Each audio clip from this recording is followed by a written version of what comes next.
Uganda's parliament has remained at the center of political debate, legislation, and national decision-making.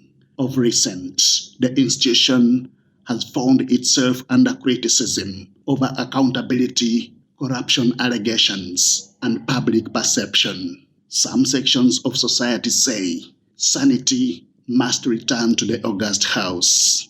The Deputy Attorney General Jackson Kafuuzi says Parliament requires fresh leadership direction. I was in Parliament 2016-2021 during the reign of Right Honourable Kadaga and Right Honourable Lanya. And I saw how the leadership was and how Parliament was led. We achieved a lot then. 2021-2026, we have achieved a lot. We've done a lot of legislation, but it failed more in terms of leadership. Kafuuzi, who served in Parliament for 10 years, says he has witnessed both effective and weak parliamentary leadership firsthand. The image of Parliament is very important. The fact that Parliament makes laws all over the world, the general public tends not to agree with parliamentarians. But you make it worse as parliamentarians when the leadership of Parliament mishandles the whole process.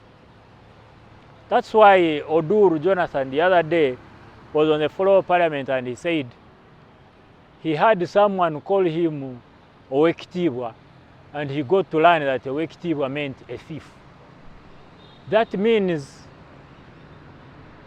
there are so many questions regarding the image of Parliament and the image of parliamentarians. Kafuuzi says Parliament must restore public trust to improve the quality of debate on the floor. He proposes to introduce professional research assistants for members of Parliament. When you look at past parliaments and you see the likes of Ben Wacha, Omar Atubo, Cecilia Ogwal, when you see men like Guma Gumisiriza and you see the kind of arguments they present on the floor of Parliament and the way they do that, even people like Jonathan Odur, they do research, but not everyone has the ability to do that. It would be important for us to equip our parliamentarians with research assistants. It's not enough to give them offices with desks and computers. He, however, dismisses suggestions that the Deputy Speakership should strictly remain reserved for women whenever the Speaker is male. Nothing is cast in stone. We have previously had Wapakabula as Speaker with Francis Ayume as his deputy, and there were no complaints. We've had a Vice President who is female, a Prime Minister female, and a Speaker who is female at the same time, and we have not complained. Because all we look out for is competence.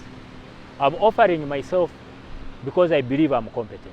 Still, Kafuuzi says he remains committed to respecting the final position of the ruling NRM party on the contests. Political party democracy comes with rules. You must follow those rules if you want democracy to thrive. There is no way I would say no to the guidance of the party. If the party chairman says otherwise, if SEC says otherwise, I would have to follow that. Whether I like it or not, I would follow it.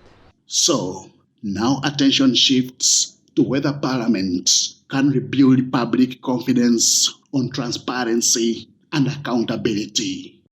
Henry Okrut, UBC.